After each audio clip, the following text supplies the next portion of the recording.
is going to be City Council meeting for City of Port Richey Tuesday, November 24th. At this time, I'd like to invite Pastor Sandra Spaldi for the invocation. God, our creator of all there is and ever shall be, we ask you to send blessings down on our city council, our mayor, and all the residents in our city. We ask you to keep us under your light. We ask you to please give the wisdom to our council to make the right decisions for the highest good of our city. We ask for peace on earth, and we wish everyone a happy Thanksgiving. For this we are thankful. Amen. Amen. I pledge allegiance to the flag of the United States of America and to the republic for which it stands, one nation, under God, indivisible, with liberty and justice for all. Thank you. Roll call, please. Mayor Scott Tremblay. Here. Vice Mayor William Dimmer. Here. Councilwoman Jenny Sorrell. Here. Councilman Tom McClary. Here. Councilman Tom Kinsella. Here. City Attorney James Matthew. Here. City Manager Leonard Slauson. Here.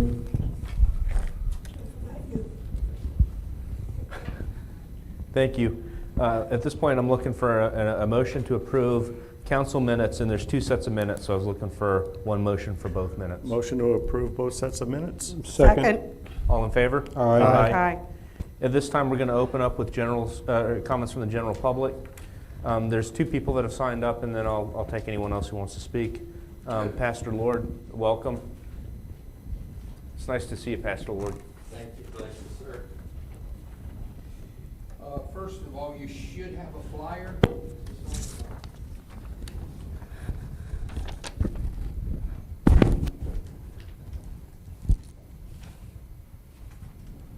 There we go, I think. I got it, didn't it? It's on now. Okay. Leonard Lord, I pastored 8114 Lee O'Kidd Avenue. You should have the flyer in front of you. It's pretty self-explanatory.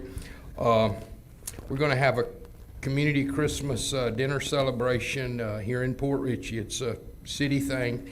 December the 16th at 7 o'clock. We want to invite anybody to come out and join us to eat. We do have the tent. You can get out there and social distance with your family or ever how you're comfortable.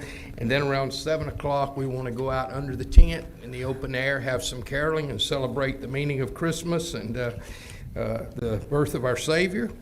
And we're going to have plenty of gifts thanks to the fire department, thanks to Volunteer Way.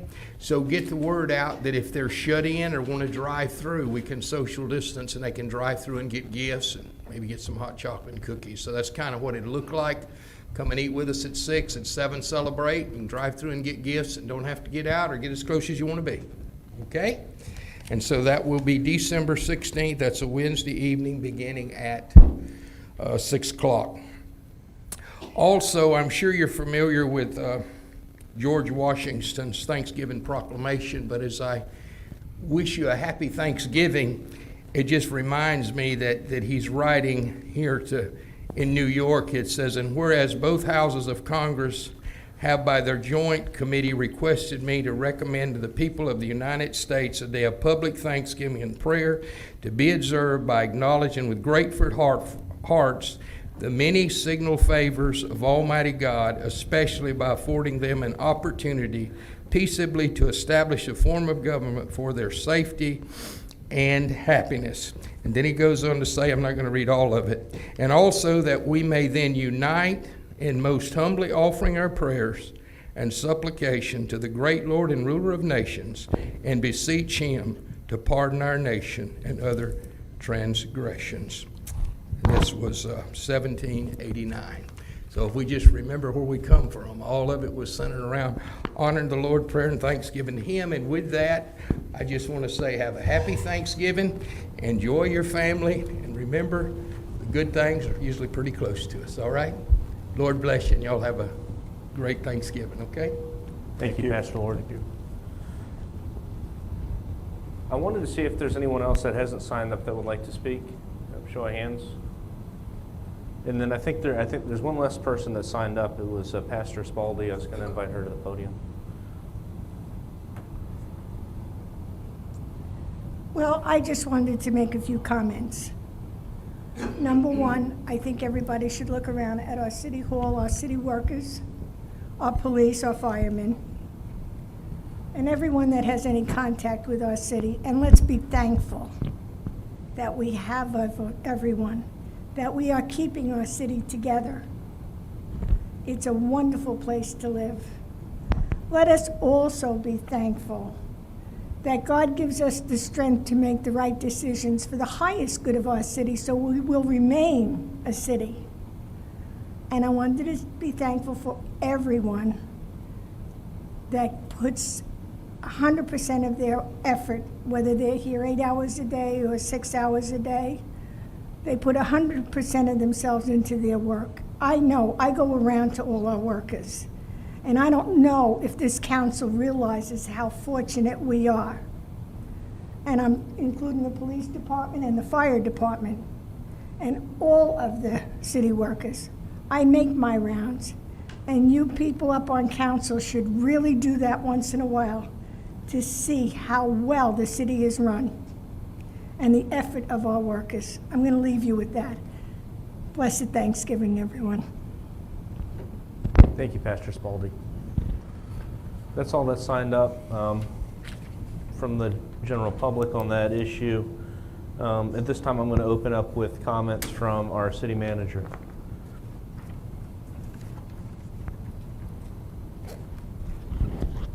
Thanks, Mayor.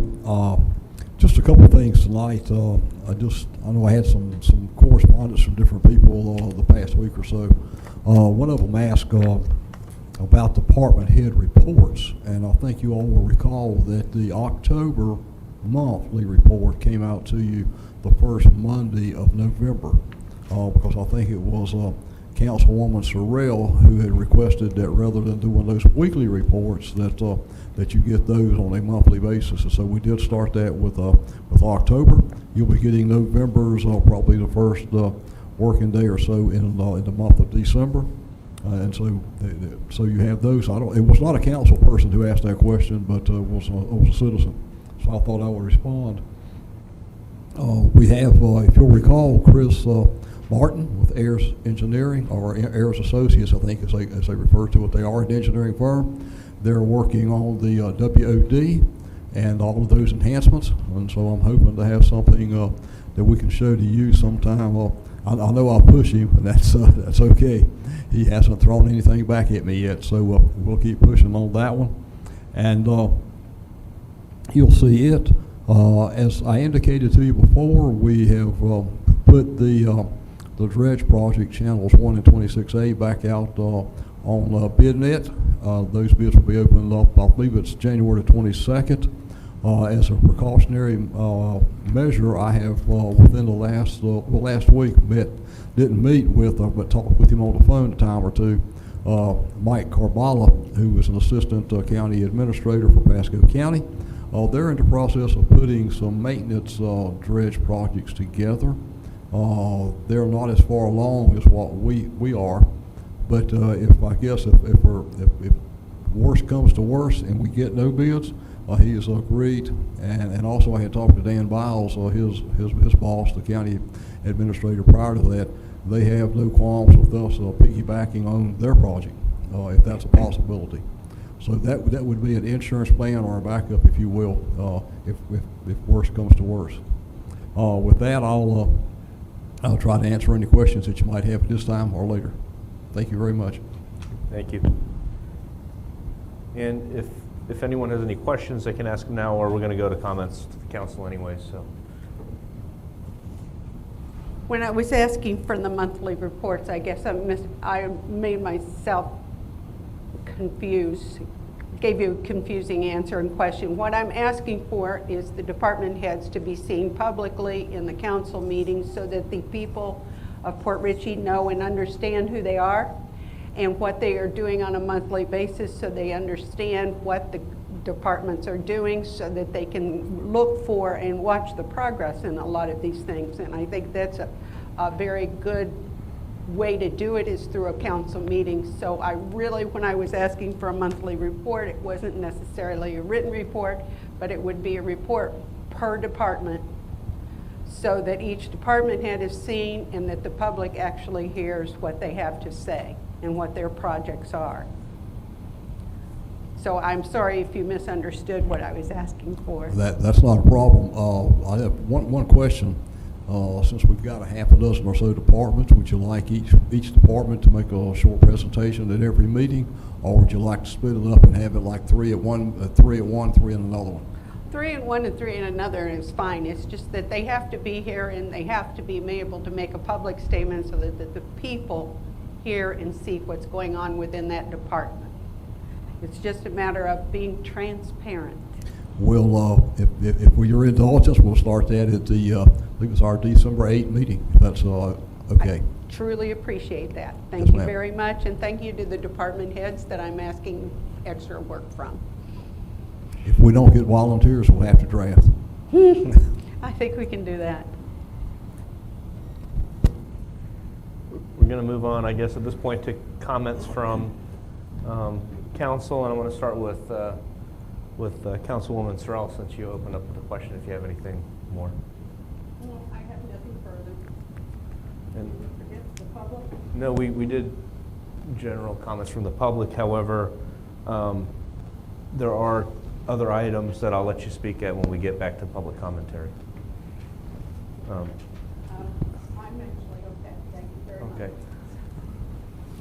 Okay. This past week, the Pasco County Commissioners met, and they had on their agenda a discussion of our contribution, or their assumption, lack thereof, contribution to the CRA fund. They did not discuss it in the agenda meeting at all. They postponed the meeting till December 12th. For discussion purposes. However, they did release the notes, ironically, of the agenda. And they went into quite a long-winded explanation of why we should be contributing and how we are, I guess in their estimation, mismanaging the CRA. I forwarded those documents over to both Lennon and to Jim Matthews. To me, and is this annoying? To me, it seemed more of a reach out for a discussion necessarily than a we're going to get you type thing, but I wanted to kind of broach it in this meeting and see, one, if Mr. Sossman or Mr. Matthews, you have had any conversations with anyone from Pasco County, and two, what is your review and belief with respect to those notes and agenda items that were sent forth or sent over? I've had several discussions and exchanges with Robert Gehring, who probably was the author of what you were talking about for Pasco County. Robert Gehring, for those who don't know, is the county's finance director. He actually directed me to review and gave me the dates for when similar comments were forwarded to the previous city manager and assistant city manager, and the dates in question were December 6, 7, and 8 of 2016. So it was something that was actually started then but never consummated, if you will. There was discussion of having some staff level meetings. When I talked to Mr. Gehring about that, I asked him if those meetings took place. He said they did, and if they did, could I have the minutes, notes, etc.? He says, unfortunately, they didn't take place. Then I said, well, was there any outcome whatsoever that you could share with me? He said there was a meeting, I believe it was April 25 of 2018, which was like a year and a half later, and then another meeting September of 2019.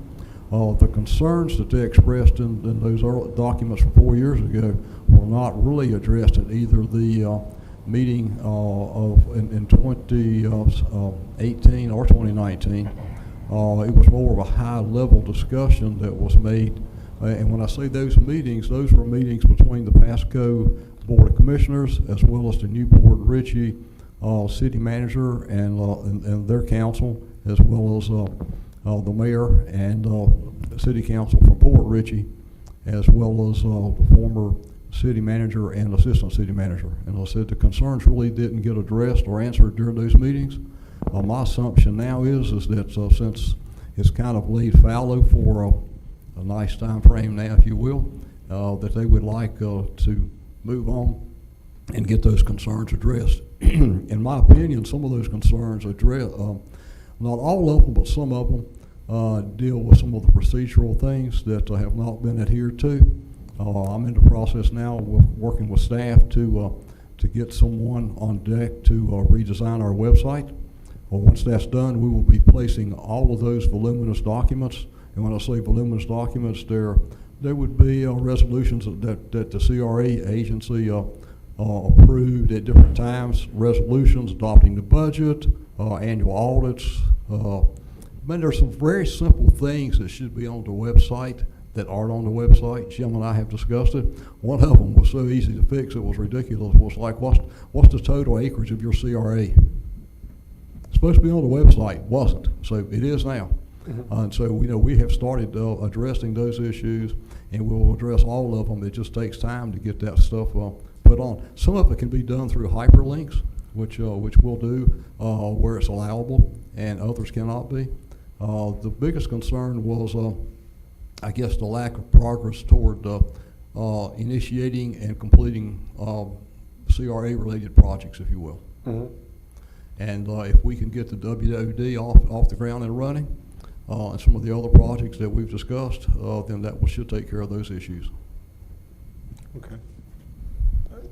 Jim, do you agree that there's any cause for concern at this point, or is your estimation that it's, obviously I don't think any of us here want to get into a long legal battle or anything of that nature, and I'd much rather resolve things amicably between the county and the city of Port Richey and come to satisfy their needs and concerns, but obviously, we need to make sure that we are in the right as well with everything.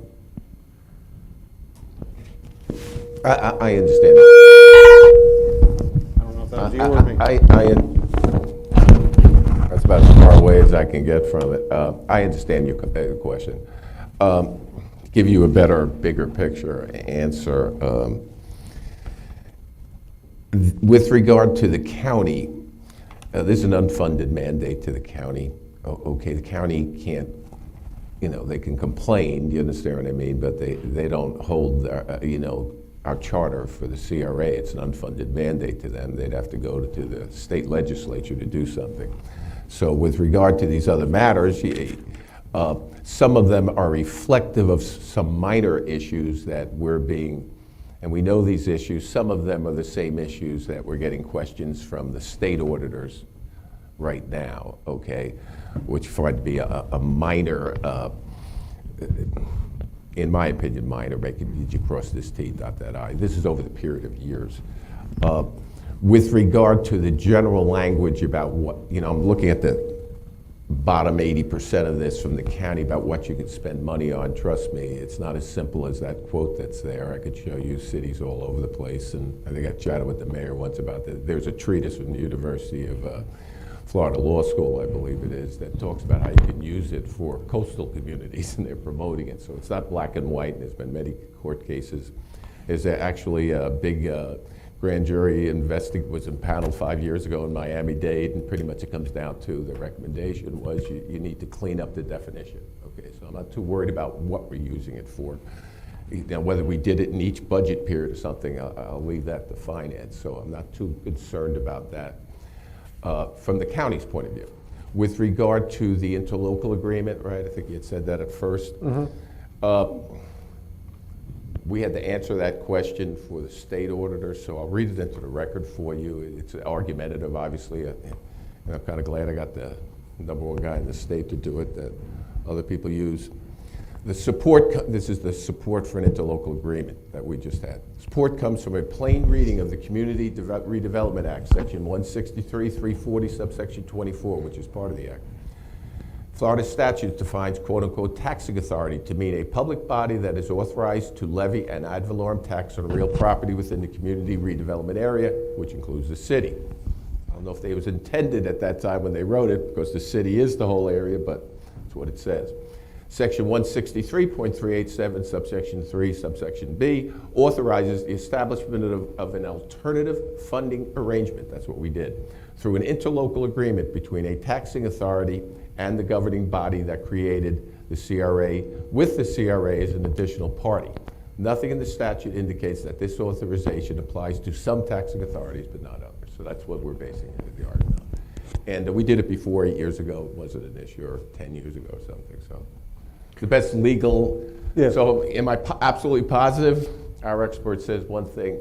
But the county here, you know, we have to work with the county, okay? And they, you know, if they have problems, they'll go to the state legislature and stuff. So these are similar issues that perhaps are being looked at by the CRA, but I'm not concerned about addressing these. There was some meeting back a few years ago. I didn't go to it, wasn't invited to it. I think Glenn and I went. The city manager and finance director, you know, what information they've been providing, that I can't tell you. That's what I think they're complaining about. So yeah. I'm not going to say I'm not worried about it. I think we need to fix it, you know, but whatever information we have, I know Mr. Sussman's been given. I mean, I think we should make every effort to reach out and work through these issues that the county has, regardless of who's in the right or who's in the wrong. Absolutely. And make sure our I's are dotted and our T's are crossed, just so they can't say anything and bring anything up. You know, I don't necessarily care if they say it about New Port Richey, but from Port Richey's perspective, we should have everything in line so that there can never be any question from that standpoint, and leave them alone. As far as the meeting on the 10th goes, we'll see what happens in terms of their agenda. But you had indicated that you have reached out already. You are working with the city manager or county manager and trying to work through those issues and getting ahead of the situation. Am I understanding that correctly? Absolutely. I've talked to both Dan Biles, the county manager, as well as I indicated, Mike Carvalho, who's one of the assistant county administrators, and then also Robert Gehring, who is a finance director, and he's the one that had the questions, I guess, from a staff perspective relative to the funding issue. And Jim pointed out the reading and understanding of the law itself. So we feel like we're on solid ground. They haven't said otherwise, but we're going to do everything we can to work with them as opposed to against them. Okay. That's all I had. Okay. Since we're on the topic, I'm going to weigh in for a Sure. moment. Okay. This was discovered, something that I saw looking through the Board of County Commissioners meeting when I first saw it. And I called Mr. Sossaman. It was on a Sunday, I believe, is when I saw it, Sunday morning. And what I did is I contacted Dan Biles on Monday morning and just had a conversation. And I said, hey, what's this about? And he's a straight shooter. He said this is somewhat of a political issue. Also, there's some concerns by some of our committee members. I said, okay. So there, the person that had requested from the Board of County Commissioners was Catherine Starkey. Mm-hmm. So I called her and I chatted with her for a while. And she said, well, you know, there's an audit and there's some concerns about how the money is being spent, so on and so forth. But a lot of their concerns were things that had happened long before our city as it sits now. Mm-hmm. Current mayor spot, myself, and council. And my comment was, well, it seems that people want to look back and kind of look back on what the city's done historically and then judge the city, as opposed to saying, look, we're working together, not only for our citizens, but for them, you know, county citizens too. And really what I brought up is that we should be looking forward, not backwards. And she agreed with that. So that's why it was moved. I think it allows us to develop our waterfront overlay plans a little bit. I think they're interested in what we're doing because that has a lot of value not only to our city and our citizens, but to the county as a whole. As we develop this area, I think a lot of the people within the county will get great benefit, whether it's the boat ramps, whether it's the waterfront overlay district as it relates to safety, lighting, and all the things that you really want to see. That CRA goes directly to the heart of the issue. I mean, that's what CRA is for, is to provide blighted areas with a much safer environment, which is in essence what we're doing.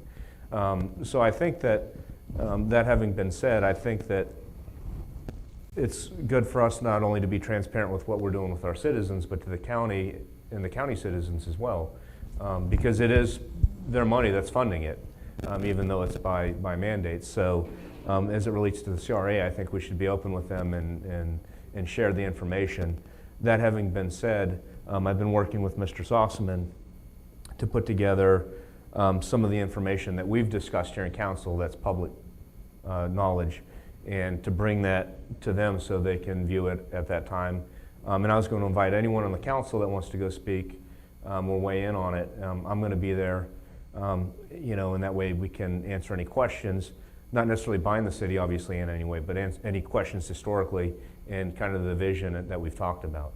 So that's kind of was my take on it. That's why it was removed off of the agenda, was in large part based on Mr. Sossaman and my conversations.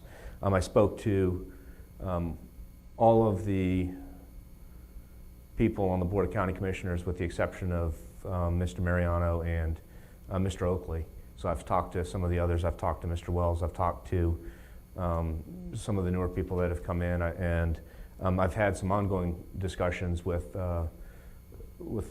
Mike Moore. Mike Moore is he's the chairperson for coastal development. Mm-hmm. So he's been interested in what we're doing all along because it fits into one of his main categories in terms of what his goals are and for development within the county. So I just wanted to update you that I had put a lot of work in, and I know that Mr. Sossaman put a lot of work in with me to kind of ease some of those concerns, and then we'll follow up with them to hopefully head this thing off before it goes anywhere is really what I wanted to do. I was going to reach out, but I'm not sure how the sunshine laws work, so that's why I never. I would reached out rather to do it anybody. here than. So that's why I was waiting for tonight to Yep. say anyone that wants to go, we'll head over and we can meet over there. And I'm not sure if it's going to be Dade City or over here yet. I don't know where the venue is going to be, but anyone on the council wants to go, welcome to go, and I'd love to see you guys there with me. Okay. So definitely it's on the agenda for their next Correct. meeting? But they're going to allow us to supplement their information with, for example, the maps from Ayers that we've looked at and some of the things that we've had in our agenda packet. So we'll be able to extract some of that and give it to them so they'll all have it even before we get there. So I guess Ayers has a new deadline. In my conversation with Ayers earlier today, he hopes to have me something put together for next week. Veronica and I discussed the types of elements, particularly for the WOD, that would that we have all discussed here, and which needs to be highlighted and put up front. And so he knows what we're expecting. And it's a matter now, I guess our next conversation will be to find out how many minutes, if you will, that we could be afforded by the County Board of Commissioners to make a presentation. And then we'll try to tailor the presentation timeline for that time perspective. Sounds good. So that's all I had on that issue, and I think that's all I have for just general comments. So I was going to pass it to Councilman Kinsella. That is what I was going to bring up as well. Thank you. Okay. The only thing that I have is we're going to be voting here soon on a new city manager. I talked to Colin Basinger, and I thought it might be a good idea. A lot of corporations do it a lot when there's a change at the head.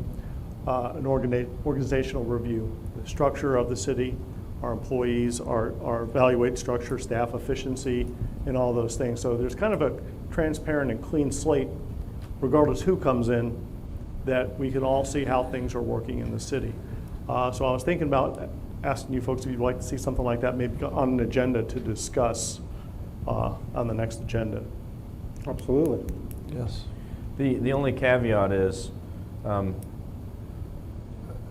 think that we have to be careful as a council not to say what position should or shouldn't be. I think that's on. Well, that's on the why it's management. an outside firm. It has nothing So to do with us. If we're talking about just strictly hiring a firm to review that and make recommendations for our city manager, that's fine, but I don't want to go anything beyond that. That's what we're Okay. looking for. Okay. An I just wanted to clarify. organizational review of Okay. what we're doing. Yeah, I just wanted to clarify. Yep. Okay.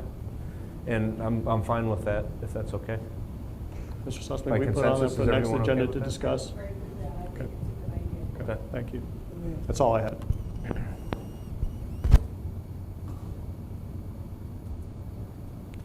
With that, I think we're going to move on to the consent agenda, and I was looking for a motion to approve. We have one more item on here, comments from the board committees. Yes? I didn't see anything here. I haven't seen anyone sign up, but anyone's welcome to speak, because there is a section for boards and committees, just nobody had signed up, so welcome. I'm sorry. Yeah, come on up. I apologize. No, that's my fault. Linda Rodriguez, 5917 Lantern Court, from the CAC. I just wanted to make everybody aware that on December 2nd, at 5:30 to 7:30, we're going to have our first Meet Your Neighbor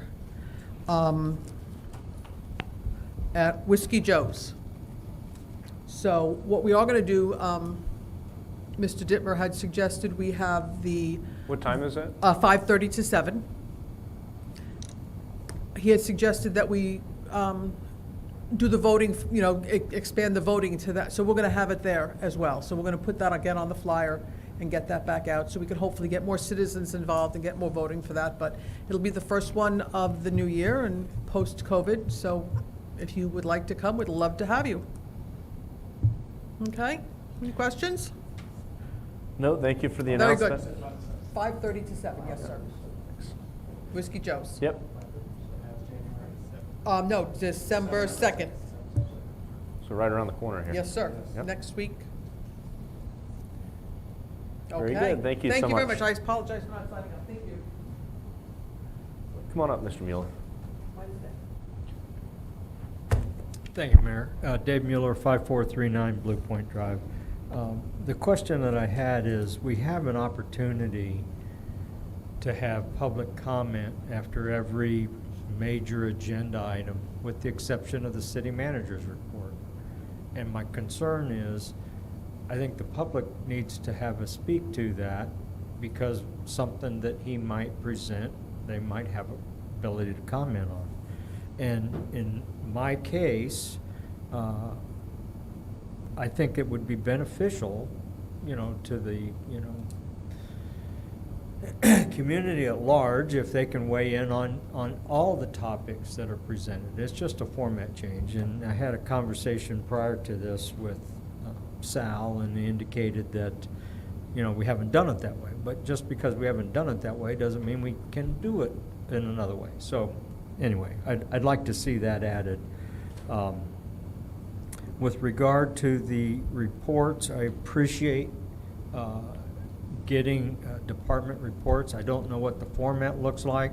Hopefully it's got numbers, things going on. Are they tracking the budget? Are they not tracking the budget? I don't know if you've settled on a format, but those are all good things to address. Also, are we going to do anything with an operations review relative to where we stand and where we're tracking as a city relative to our budget? We had some issues developing the budget this year that they were going to be under significant pressure. I think that would be something that would be relevant to each and every one of us as a community, because we just recently got a tax hike, and I'm sure a lot of people I've talked to very upset with that. So it would behoove us to try to figure that out and pay attention to the details, and usually everything else takes care of itself. And I appreciate Mr. Sossaman addressing our website, because it's pathetic, and the sooner we can get that rolling, I think that'll help everybody, help the transparency. Simple things like links to the videos that are being taped, rather than jumping on to another website and try to figure out which one's what, would help with transparency and add to clarity of what's going on here. Any links that we can create there, and any reports that we can store there, it sounds like they've addressed that, so that's all good. And then, are there any updates to the projects that we have in our agenda? Thank you. Thank you, Mr. Mueller. And I think that closes comments from boards and committees. At this time, I want to move on to our consent agenda, and I'm looking for a motion. Motion to approve the consent agenda. Second? Second. All in favor? Aye. Any opposed? Motion passes. At this time, we're going to start with council business. There's two items. The first item is the police department dispatch consoles purchase request. I'm going to pass that over to Mr. Sossaman for introduction. Thank you, Mayor. As most of you should be aware, the current console we have over at the police department is, I'm going to guess, somewhere approaching 30 years of age or so, maybe more, different components. And it is a component type of project. And what we have before you tonight is a piggyback, if you will, on the Department of Management Services contract, not the Sheriff's Association, but the Department of Management Services. You've got the award number. There are probably 20-some odd components which comprise this console. The total price, when you put them all together, comes up to $28,185.51, if you will. Or 81 cents, I'm sorry. So I think the chief will concur wholeheartedly that we're recommending that you consider and approve this acquisition. And it's my understanding we'd be using pennies for Pasco in order to make the purchase. Thank you.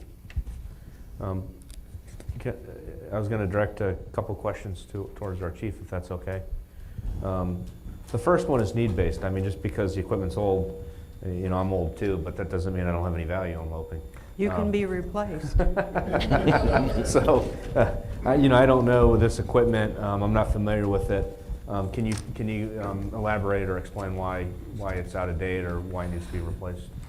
It's not necessarily the components to the radio system. That's a whole nother issue. This is the stands, the storage areas, the workstations, if you will, for the men and women that work in the communication center. And as Mr.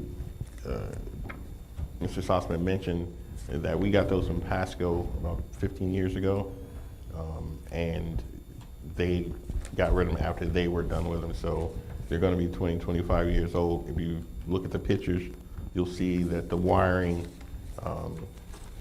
is a rat's nest, if you will. You have some wiring coming from the ceiling. It'll also be considered a safety hazard under working conditions and things of that nature. So it's just trying to move the agency forward. And this is in the dispatch room, which I'm familiar with, correct? All the wires that are back there? That's correct. There's wires coming from the ceiling. There's also wires underneath the consoles. Well, the question is, can that just be organized, or do we have to buy all new equipment, I guess? They've tried to organize it before I got here, and that's kind of like where it's at right now. Okay. And if we buy new equipment and there's still, they're not just going to be wires going everywhere, I guess the wires going everywhere in the mess is different than the actual equipment itself, and that's what I'm trying to kind of ferret out. The wiring is part of the installation. They're going to get rid of all the old wiring. We're going to have to take all the consoles out and have them work in another area while that area is refurbished. So they're going to run conduit, put the wire in and everything, so it's right? Yes. That's part of the plan. Okay, I get you. And then the other question that I had was the vendor name. It looks like Department of Management Services. Is that the main piggyback list or list for this item? Yes, they're working under Zybex. They're doing business as Zybex. Okay. Because I see that's written here on the form with the bid price. So those were my only questions that I had. I wanted to pass it either to the rest of the council for either motion and or comment.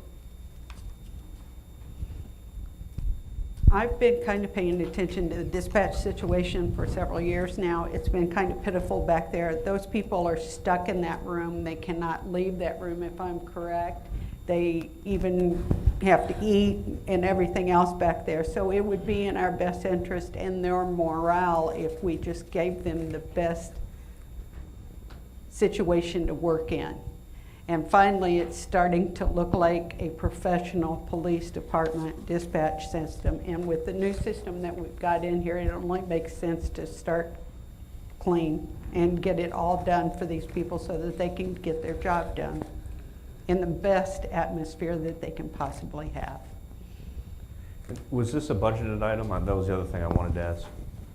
Hey, I need to correct something I said. It's the police confiscation fund. That's where it was budgeted in the 2021 budget that was recently adopted by this board, not the penny for Pasco. So to answer specifically, yes, it is a budget item. Okay, so it's not coming out of our general fund anyway? No, sir. No. Okay. I have a couple questions.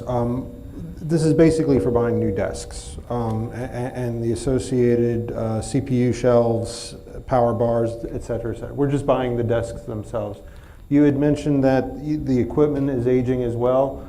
As part of the capital improvement plan, is there an intent to replace the equipment, the radio equipment at some point as well? Yes, I gave a preliminary list to Mr. Sossaman, and that was one of the items that was on it. And here's the reason I'm asking that specifically. To me, if we're purchasing new equipment in the near future, to put desks in now, then put the old equipment on the desks, then tear the old equipment out, and then put in new equipment is kind of redundant and a waste of resources, because the same people that we're paying to do all the cord management, and if this is our attempt at cord management, it's a very poor attempt at cord management. But if we're paying someone to do cord management for the old equipment that's now on the new desks, then we're ripping all that out and all that work out, then we're putting in new equipment, and then we're doing cord management again on the new equipment for the new cords.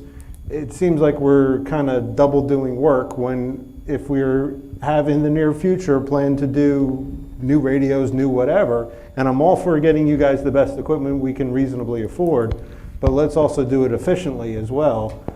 Get the equipment, get the radio equipment, get the new desks, do it all in one shot, and then save the taxpayer some funds and not redoing the same work over and over again. Well, it's part of the 5-year plan, so it's not exactly right around the corner that we need the radio equipment. That's why we're not getting it, looking for it right now, because it'll be approximately $60,000+ to do it. Okay. So we're not doing that at this moment. It's down the road. This is, and it wouldn't necessarily mean ripping out equipment. It's more we're rearranging equipment, and so it's not going to be like a total gut job in order to put the radios in with the new equipment. And to the same extent, I happen to be in the industry. Cord management for something like this is $1,000. You can get a professional AV guy in here, he'll get all kinds of Velcro and go nuts with cord management, and they make it look wonderful. I just don't want to double spend money for no reason. Granted, they should get everything they can, and they should be in a completely workable environment, and I'm all for that. I just want to make sure that this is in coordination with a capital improvement plan that shows a definite path to using everyone's funds as efficiently as possible while still getting all the equipment you need. So I guess my question is, if in the capital improvement plan new radios is a year away, can this purchase 2 years away, whatever the case may be? With cord management, can this equipment last 2 years, or is it a definite need now type item based off of what we have? And it's a question, not a... Well, we weren't planning on 2 years, like I said, down the road, because we with the CAD system now, we're set for right now. We're not looking. So there's no for capital radio system. improvements in equipment for the next 2 to 3 years? No. Okay. That's the first question. So that's important. So this purchase, once it's done, is set for 3 years, and then we're going back and then adding or supplementing as needed. That's correct. Okay. That was my only question.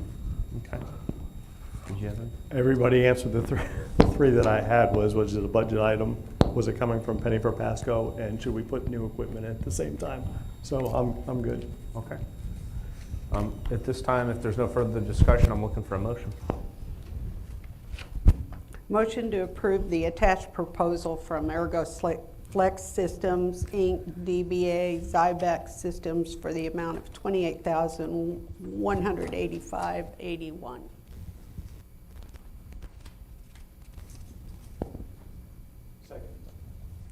Before we go any further, we've discussed the item a little bit. I wanted to open it for the general public if they had any questions or comments. Reverend Spalding, come on up. I am a firm believer if our fire department or our police department need anything, we should do it. because when it comes time that we need them, they're there. So we need to make their life and their work a lot easier. That's my opinion. Thank you. Thank you. Any further comments from the general public? Seeing no hands, this time we have a motion and a second on the table. I'm going to put it up for vote. All in favor? Aye. Any opposed? Motion passes. At this time, we're going to move on to our final item on the agenda, and that's going to be our city manager search discussion and potential selection. And I was going to pass this to Sal for opening. Thank you, Council. Looks like the night has finally arrived. After very long deliberation with several applicants, several resumes, a lot of work from Colin Bassinger, and then working down to our final two candidates, city manager candidate Michael John Dute and city manager candidate Leonard Sossaman. So tonight, if I can refer to the city attorney, I believe that a motion will have to be made in order to select a city attorney. We're not going to be doing it by ballot. Yes.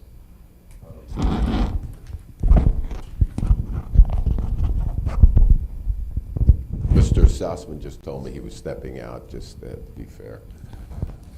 Let me just read to you, and I'll just read to you to give you the limited guidance you have in doing this, okay? It's pretty much any way you want to do it, but from our code, city council by majority vote. The city council by a majority vote of its total membership shall appoint a city manager. The appointment will be conditioned on the city manager and city council entering into a mutually acceptable written agreement for the services of the city manager. This agreement may specify the term, that would be the length, conditions and benefits of the appointment. The city manager shall be appointed solely on the basis of executive and administrative qualifications. The manager need not be a resident of the city or state at the time of appointment and may reside outside the city while in office only with the approval of council.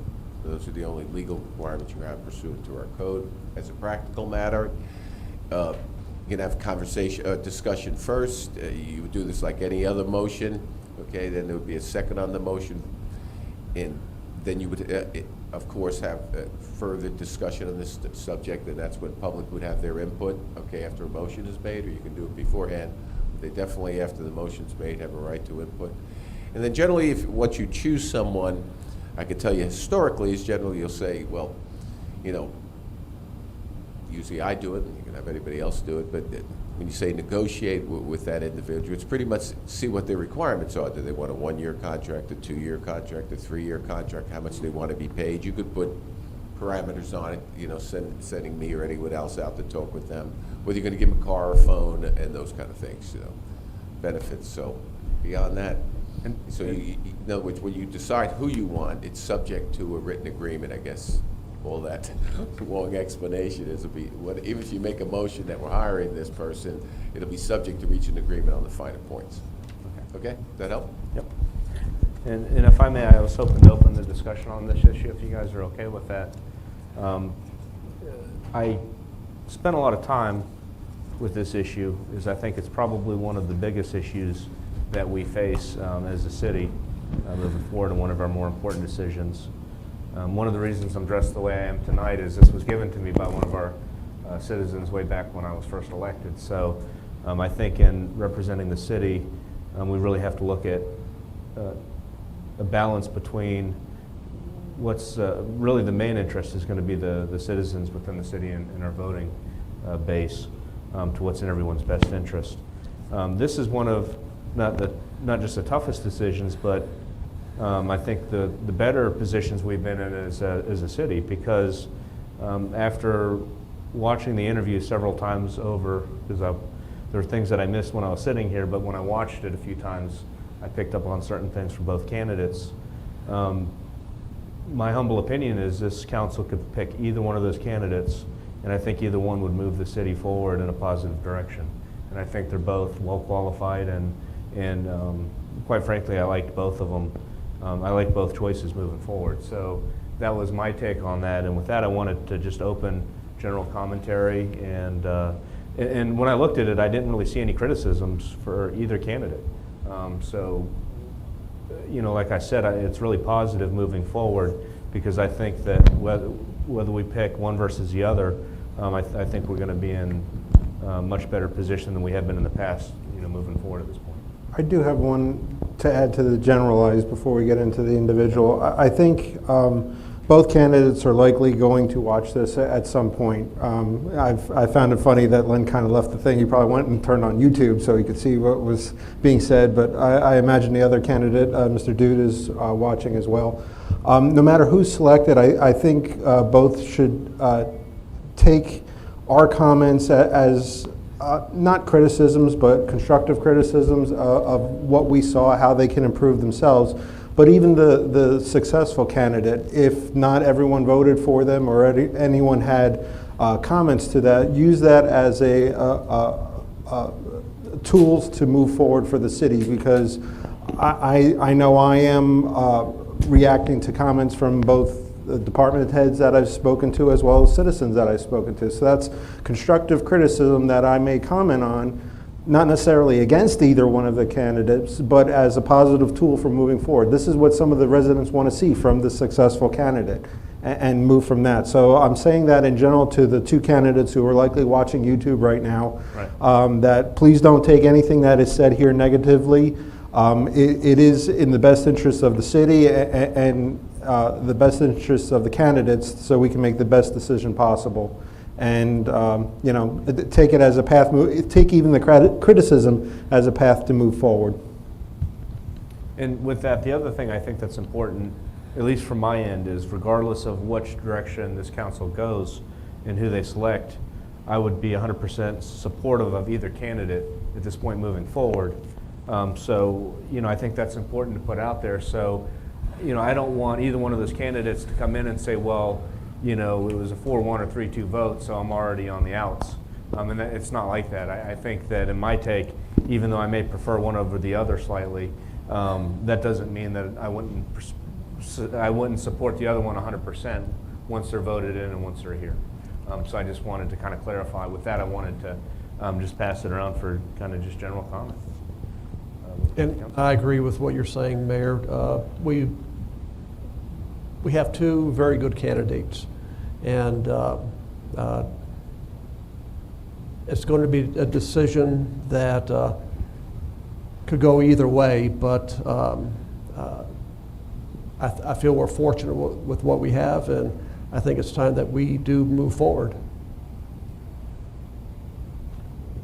Yeah, I think we're all on the same page. I agree. We can't go wrong with either person in the position. There are a few things that I may prefer one candidate over the other, but I think in the big picture, I think they both have our future plans well in hand. So I think, again, regardless, we've got two great choices. Yes. Well, I agree with all of you. We have some excellent candidates, and this whole process has been made so much simpler by the use of the Colin I've got to give up caffeine. Colin's company has made it so much easier for all of us. And I remember the last time, and this has been a little more difficult because we have such quality candidates to pick from. Both of them are excellent. Both of them will move us forward. I think that's what's important for our city right now, is to move forward. I think both of them will be exactly what we need. I don't know how to decide. I have been listening to a lot of people have brought a lot of things to my attention, and it's been very difficult to balance because there are some things that are I can see as a problem. There are other things that I can see as an asset. So it's just it's been a real struggle, and I personally am having a great deal of difficulty with my own decision on that and trying to do the best thing I think that will work for this city right now. So I'm kind of stuck. But I'm 100% behind whichever one it is that comes in. It's a good quagmire to be in. Yeah. So, Yes. that having been said, what we may want to do is just kind of go around, and there are some things that really stood out with each candidate that I saw that were positives. One of the things that I like about Len is that he's proven. He's come here, we know what we've got with Len, and he's really moved the city forward when the city was in time of need. And his experience is probably going to be second to none based on where he's been in life with some of the bigger cities, running the county. And I think that's a really big asset. On the flip side, I look at Mr. Dute, I think is how it's pronounced. And some of our citizens already refer to him as Kansas because I don't think they can pronounce his name. And one of the things that I really liked about him is he runs a small city. And the highlight or the crux to that city is the same as our city. They value the power company because that's their lifeline, just like our water company. The biggest thing to the general public is keep our taxes down and give us as much as we can get for our money. And he's run a small city with 18 employees with some part-time help. So I really like that about him. And the other thing I liked about him is he just wants to be here. He said, I want to be here and I want to be part of the community. And take part in some of what the CAC has going on. I want to live here, I want to fish, I want to hunt. My wife wants to be able to go into the city. So he's coming here by choice, but he's quitting a very good job to come here. So the commitment level that he is making at this point is really second to none. I mean, he's leaving a very good job to come here, and that commitment level, committing to this community and to that position, I think really stands out. So when I balance those two things, like I said, it's a very good quagmire. It's a very good position to be in for the city because I think based on their attributes, I think they'll both do very well. Those were some of the positives that really stood out on either or both candidates. So I didn't know if you guys had any further comments or... Yeah, one of the things I want to comment about Mr. Dute. And I've heard this a lot from the citizens, is if you take a look at Chapman website, the city, and the information that they have on their website, keeping their citizens informed.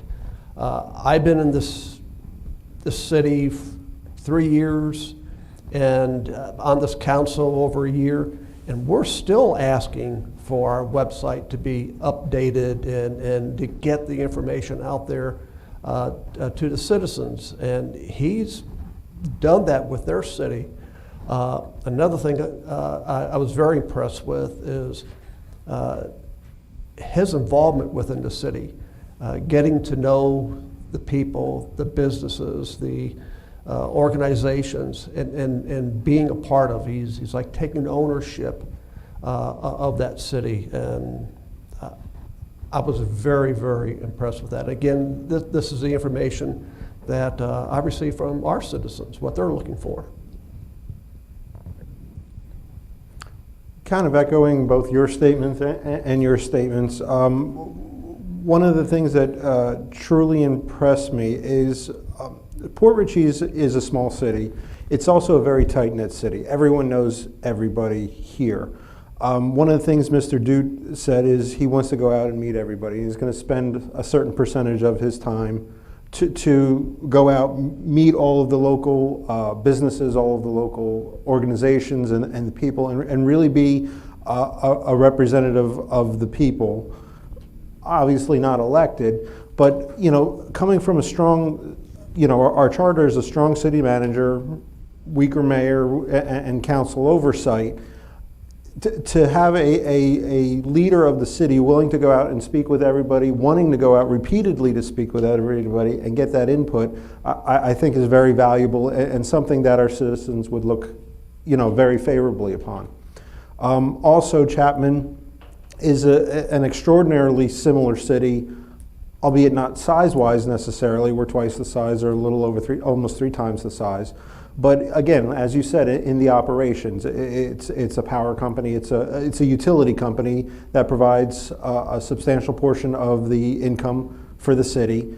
And you know, I saw a lot of similarities between the city of Port Richey and Chapman. Granted, size is different, but size isn't everything. Mr. Sossman, he obviously comes from the county, much larger than, you know, the city of Port Richey, and also has a very different dynamic than the city of Port Richey. To his credit, you know, every citizen I've talked to says Mr. Sossman is very available and makes himself available and talks that way. But it's still a different dynamic coming from county, where he's been for 12 years, and I very much respect the fact that he's been able to be a county manager for 12 years. That in and of itself is saying quite a bit to his experience and his ability to perform. But again, it's still a very different dynamic than a small city of Port Richey. And you know, I just saw those two differences, but again, both of them will perform very well for the city. I just saw a little bit more of the future looking with Mr. Dute, and not necessarily trying to make a name for himself, but you know, really investing himself in the future and trying to take the direction of council, whatever that may be, the waterfront overlay district, whatever our direction may be. And he said it right away. His sole position is to run and push for what the citizens and what council is moving for. And that's the kind of growth, and he's a grant writer, which is something, you know, a small city, Chapman, city of Port Richey, would really be benefited by. So I think, you know, that is the impression from Mr. Dute. From Mr. Sossman's standpoint, he has performed exceptionally well. He has taken the bull by the horns in don't make sure no one steals the chairs, and he's really actually done quite a bit with this city in the past 4 months, and to that is a great credit. To me, it's the current operations versus the future. Which candidate, to me, and I'm struggling with that just as much as Ms. Sorrell is, which candidate, either one of them can take the city forward, but which one can take the city forward to what we all think it can be? And that's really the struggle and the question that I'm having. It's the devil you know, the strong candidate versus, I don't want to say young gun, because I don't think I can legally say young gun, but from a cultural perspective, you know, the one who's trying to prove himself. Len's done it all. And that may be the differential to me. Well, I don't know. And that's the way that I viewed it. I think Len is a very safe pick for the city. And I think in the next few years, if we pick him, we're safe. I mean, I think that our budget will be fine. I think our departments will be fine. I think the projects that we're going to do in the next few years will be done and done right. But I think that the other candidate, Mr. Dute, is a little more, it's a riskier pick for the city, but potentially a much better long-term fit. So that's kind of the struggle that I have, because that type of candidate, he comes and he becomes part of our community, and he lives here for a long period of time, retires here. You know, you may hit a home run and have a very good city manager for a long period of time. So that's kind of the struggle that I have. That having been said, it's a good struggle, because I think either one you could pick, and I think it'll move the city, continue moving the city in the right direction. So it's just, that's how I see it. And you know, I'm kind of curious as to your guys' take, because I really value you guys' input on this type of issue. Well, with Mr. Dute, the first thing that struck me through his, I mean, I thought he did great answering questions, he did a great job, was the fact about getting out with the citizens. That's the one thing that really stuck with me about the whole evening speaking with him. I just thought that, well, what a great approach.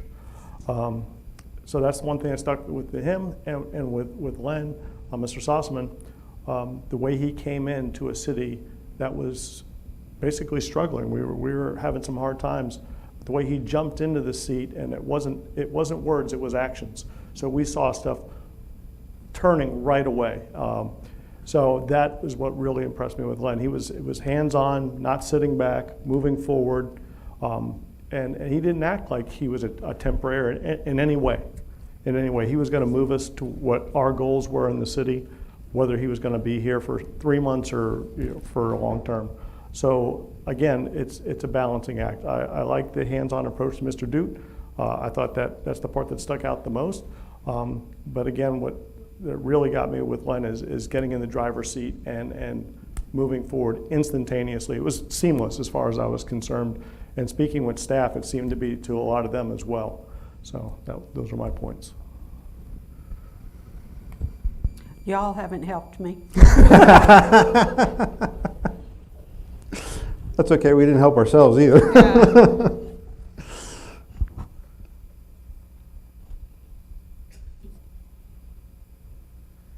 Because one of the things that I would like to see moving forward is this year we had to raise taxes, and it's something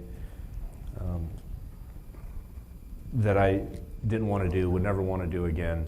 And I think it was necessary, but one of the things I'd like to be able to do is try and run a little more efficiently moving forward and dial those taxes back moving forward. And one of the things that I see with Len is he comes from a bigger agency where they have those resources, and the budget, it's a concern, but not like it is in a small city. Where the one thing I really liked about the other candidate is his ability to thrive in a small city with a very limited budget and very limited staff. And if this country goes into a recession at some point, one of the thoughts that I had is what city manager would be better moving forward if we have to make some cuts and dial things back for our citizens. So those were some of the considerations that I had too, because I think that moving forward, looking at that budget and trying to dial it back a little bit, or certainly not grow anymore, are going to be, in my mind, some of the bigger issues moving forward. And I wanted to know, in terms of budget work and money management, who you guys thought had the edge out of those two. Well, I thought, with Mr. Dute, it's an unknown really. I mean, I know he works within his budget, but it is an unknown. Again, one of the things that impressed me with Mr. Sossaman was he came in such a short period of time to get that budget ready and presented. And yes, it did have to go back, and we did have to cut here and there, and we did have to do a tax increase, which if you can avoid it, obviously that's something we want to avoid. But sometimes it is necessary evil, so to speak, to keep things running. So that's another thing I liked about the way Len did it. Got things done in a short period of time. Brought in a couple people. George, thank you. Who again put a lot of information together for us in a short time, and think that these are the people who can make our vision of a budget in the future if they have the proper amount of time to do it. Yeah, and I think that he would if he thinks that we can dial taxes back and run a little bit more efficiently and still be able to provide that service that we're providing. I think he'd be able to do it too. So, I didn't know if you guys had a sense on that issue. I from a finance standpoint, I rate them probably equal in that for different reasons. Obviously, Len has the experience of overall budgets from a county perspective and from a city perspective earlier in his career. Mr. Dute, in his career, although he's younger in his career to city work per se, he has run significant federal agencies and federal budgets, and so from a finance perspective, and he also has the experience of a very small city and recent experience, and especially dealing with agencies such as FEMA and that sort of thing. So I rate them equal from a budgetary perspective, but for different reasons. I think both personally would be very adequately or very well able to, negotiate the finance of a new budget, lowering taxes and try to wring efficiencies out of it. Again, Mr. Duke dealt with federal agencies. They have a lot of inefficiencies inherent to himself, as does county work. So it's, I rate them equal for different reasons, but I think both would be more than able to, achieve our goals, whatever they may be. Still not helping you, Jenny? No, sorry. Well, Thank you for the effort. Trying. The one thing that Mr. Duke did say that also was, I think, pretty poignant was it boils down to, obviously he knows he was against another good candidate, is how you felt about the candidate, how you felt about the person, how they presented themselves, who you're comfortable with in the big picture was one of the things he said. And I think it does come down to that. I think we could go around and around and around with this all evening. So I'd make a motion to offer the position of city manager to Len Sossaman.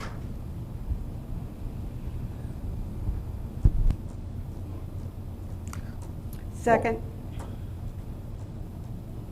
Well, technically, we'd have to vote on it then, and then make a motion if we wanted to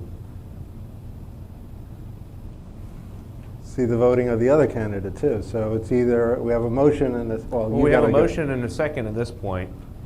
So we have to call, technically, don't we have to call comments and then? You have a motion and a second, it's on the table now, you're gonna have to vote on it. As a practical matter, I think it makes a difference, right? Because if it doesn't pass. Then it doesn't pass, then it's the you other make one, another so, motion, I yeah. presume. Okay, so Yeah. I don't think you're in a quandary. So before we vote, this is one of the decisions that I've really listened probably more to the general public than I have on any other issue. I've talked to a lot of different people, but I see a lot of people here. And I want to invite anybody, now that we have a motion and a second, to come and speak on this issue. And we'll start with Reverend Spalding. Come on up. Sandra Spalding, 8612 Green Street. In my eyes, Mr. Sossaman has proved himself. He came in as a temporary, and we were in a pretty bad state in the city then. And he's proved himself. You know the old saying, you know what you got, but you don't know what you're gonna get. I feel he's proved himself to a point, and if he decided that he wants to become our city manager, by all means, he should. That's my opinion. Thank you. Thank you. I see Mr. Mueller signed up for this, so I wanted to invite you up to the podium if you had any comments. Thank you, Mayor. Dave Mueller, 5439 Blue Point Drive. I think you guys have really got a challenge on your hands here, but let me try to make it a little easier. Good. I sat through both of those interviews. I looked at, to coin a phrase, a young gun and a seasoned veteran. Here's what I saw. I liked John's ability to focus on results. He's results oriented. He was emphasizing on a comprehensive plan, and that to me is completed staff work. In other words, you bring the complete solution to the table and get the work resolved, rather than having to drib and drab, pull things out and pull teeth, trying to decide like the wires today. We didn't have the whole picture. He focused on ensuring that department experts were at the head of each department and expected that. He likes the bad news now, focuses on living in the community and bringing his family here. Those are all big things. With regard to Leonard, he is a seasoned veteran. However, I think in a scenario, and I'm comparing the two,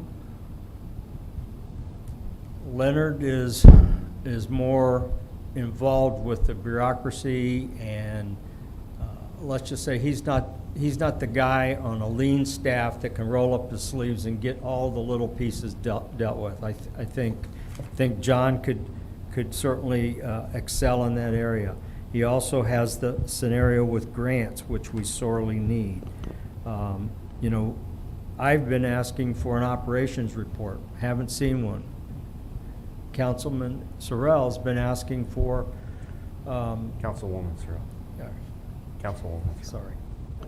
Councilperson Jenny Sorrell will make it gender neutral. How's that? Thank you, I appreciate that. I'm just teasing you. Go ahead. I know.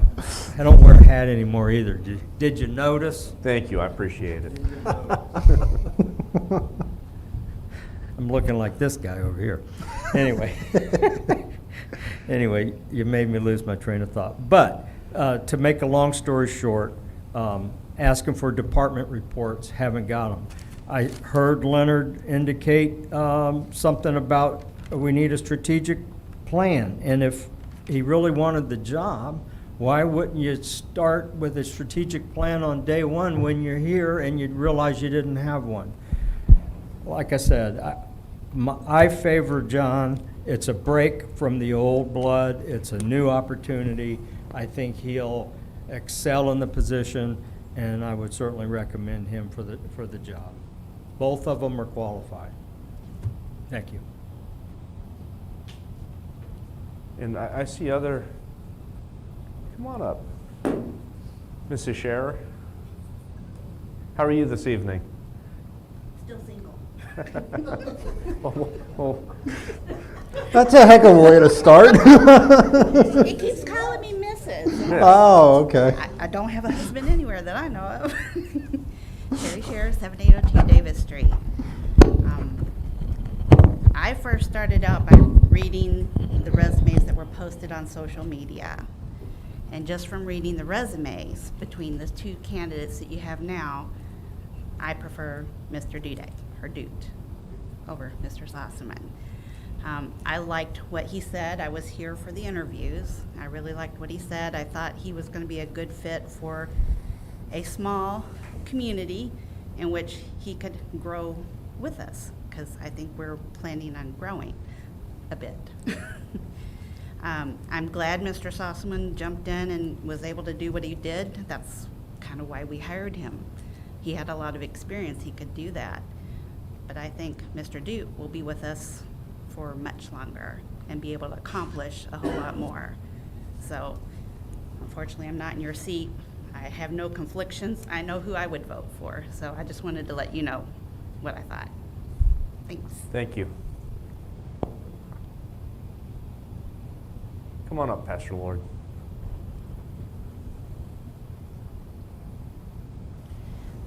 Leonard Lord, pastor at 8114 Leo Kidd Avenue. As a pastor starting out younger and older, that we go through seasons, and I see both points. But where we've been in Port Richey and what I've seen, it seems like Leonard has come in and we've got in a flow. And it would look like to me that right now, with all the bad publicity Port Richey's had, that with him in the seat and letting him go in a while, we'll get things established like we're going. The other way, I'm not saying it couldn't be right, and I'm with y'all. I like a young, zealous guy. But all that we've been through in the reputation and the way now things are flowing together, I just kind of myself just hate to see break everything up, bring somebody out of state and set them in here when we're in the flow. And so that's it. I've been through good times and hard times, and when you're coming out of the rough things and you get going in a straightaway in a smooth place, sometimes it's good to set your throttle and go their ways and get it smoothed out before you start changing captains. But anyway, Lord bless you. Praying for you to make the right decision. Thank you, Pastor Lord.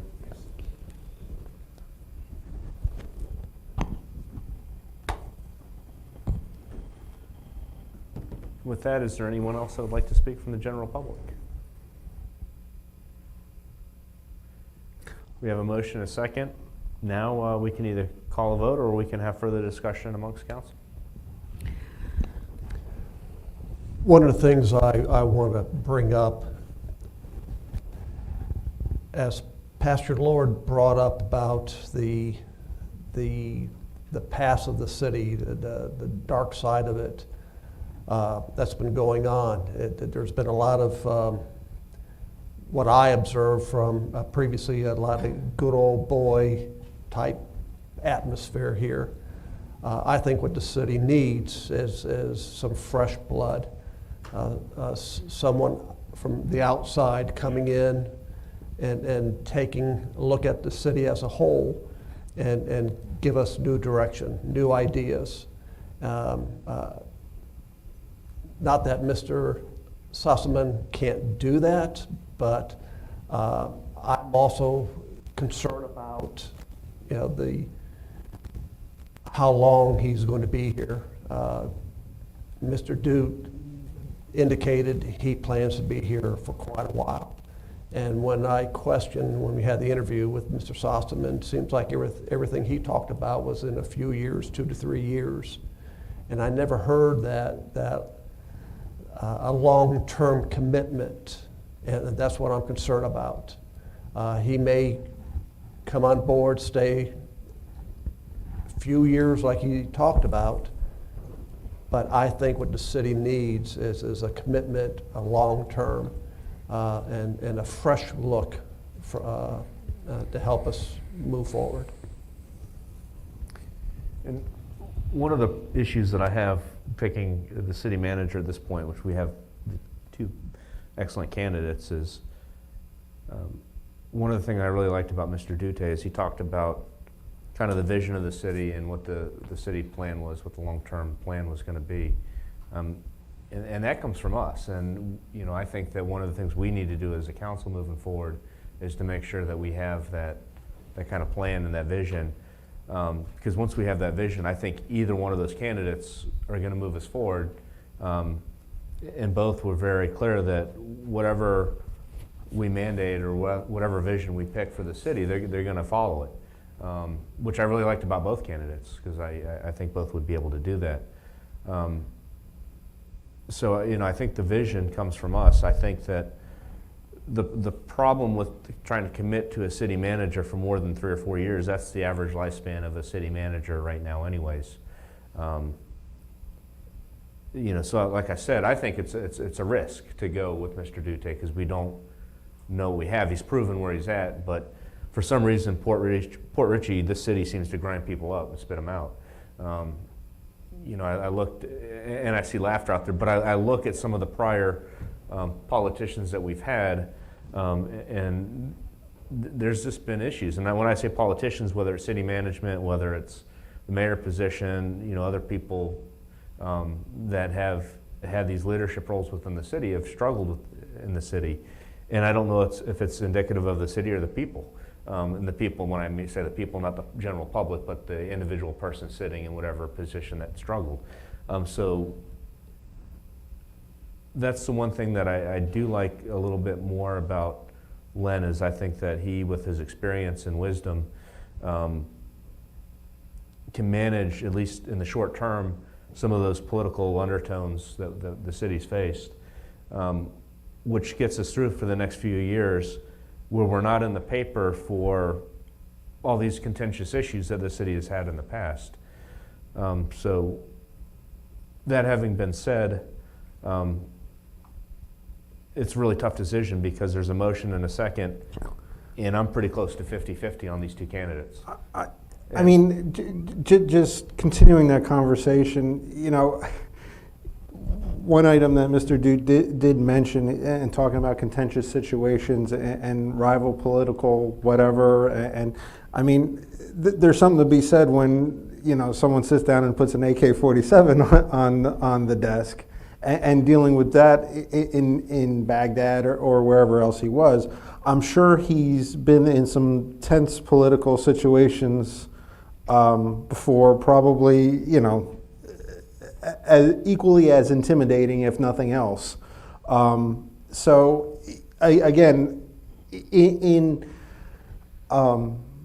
Florida politics, I'll call it, for lack of a better terminology. Len may be better able to negotiate in the near term. I would hope that the worst days of the city are now behind it in terms of everything that has gone on. For what is a small city, a lot has gone on in it. So at some point, it's got to get through the hump. And you know, again, it's more looking forward than, you know, being worried about managing what could happen.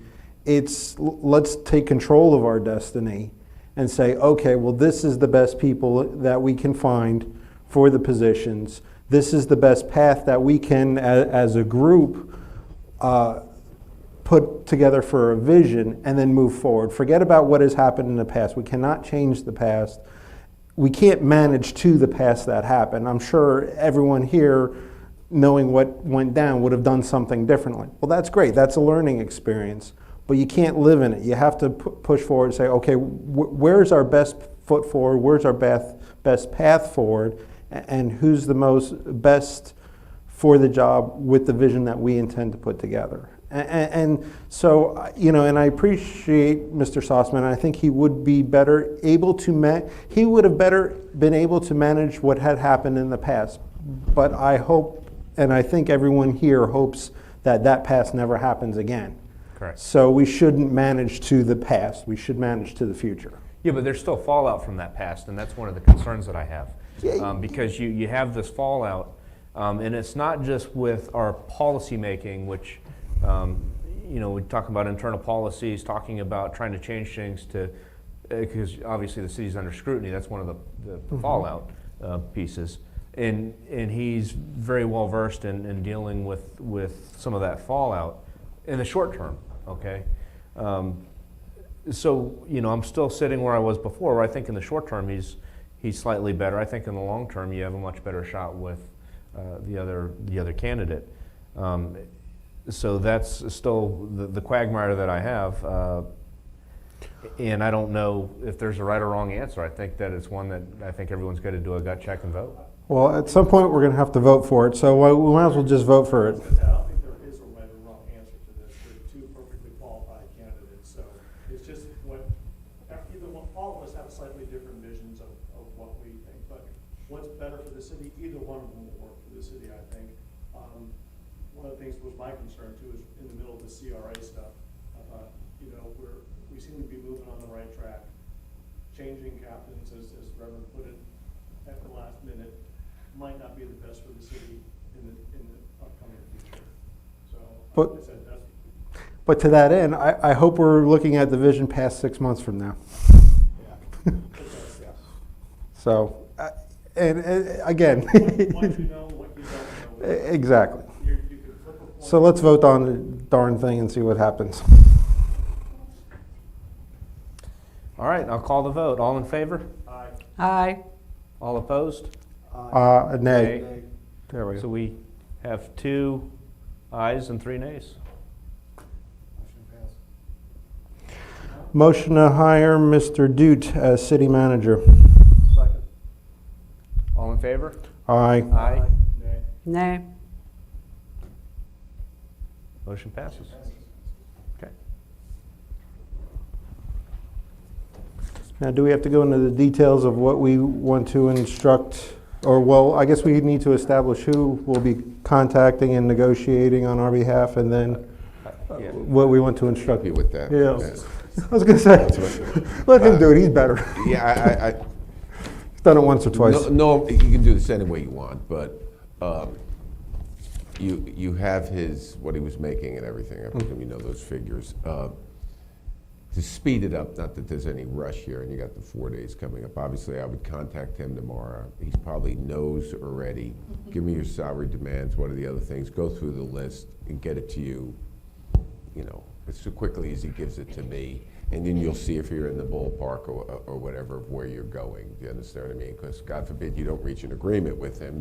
You know, you don't want it to, you know, go much further. I mean, you could say, look, make him an offer, Jim, for, you know, $90,000 or $100,000 or whatever you're going to do. You know, I could pass that on, but generally you go to them first and say, what are your requirements, you know what I mean? And he may ask me, Jim, the previous city manager, what was he making? How much did he get did he get a phone? Did he get benefits? And I'll tell him those things. I'm not negotiating with him. I'm just, tell me what you want. And he'll probably ask me. And you could speak with him. You understand me? There's no problem with that. Since he is moving into the city, I think we should uphold our requirement for him to live in the city. That's one of the reasons I voted that way, so. Because I think that's very important. So Yeah. I don't think we should waive that. I think that should be, stick to our guns with that and make sure he's part of the city. Understands that. I agree. I think that's a mistake. Personally, I think it's going to be very hard on him and his family to live in this city. Most of the people in this city probably won't grant him the privacy and regard that he might have. If they're upset, they're going to make it very difficult for him. Have him move into Sand Pebble. There's a guard. You have to live in Sand Pebble. Oh, I still can't get into Sand Pebble. We all get those phone calls.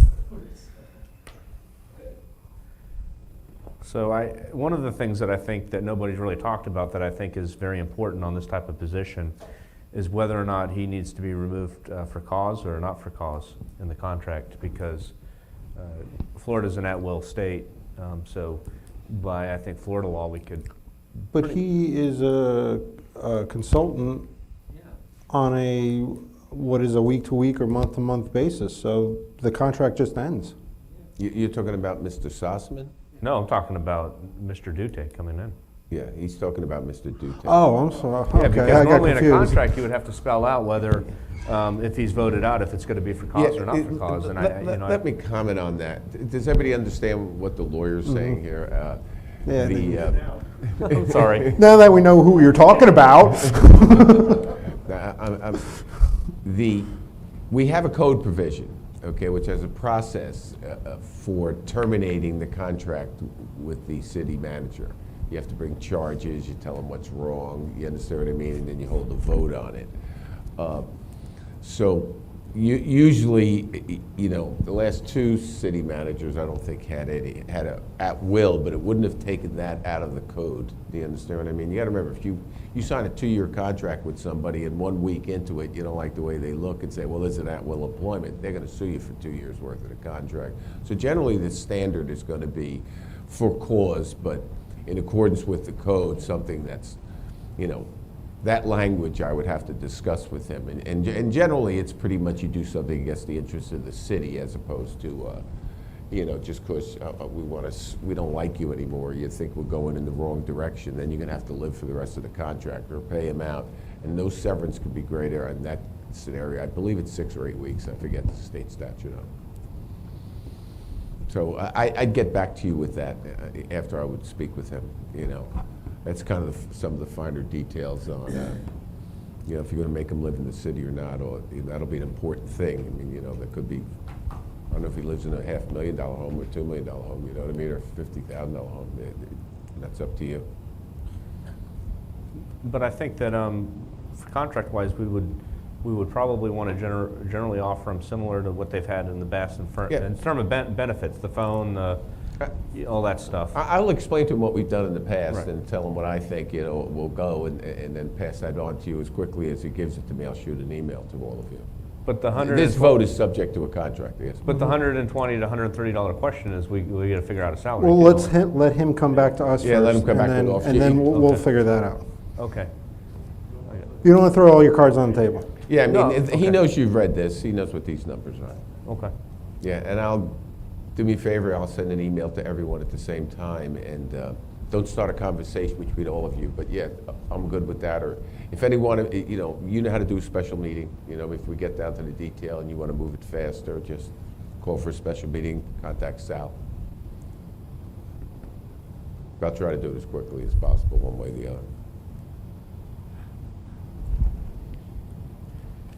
So is there anything else that we need to discuss in terms of? Not from my point, Okay. not here. From the council, this was something we discussed and voted on. Is there any other further comment that needs to happen? Okay. So we're moving on to old business then. And I'll start with Councilman Kinsella at the end. I have nothing this time. I have nothing. Okay, I'm good too. Happy Thanksgiving. No, please don't. Please don't. Or the fire trucks, or the police cars. They're coming, they're coming. Happy Thanksgiving, all. Yes. To adjourn. Second. All in favor? Aye. Aye.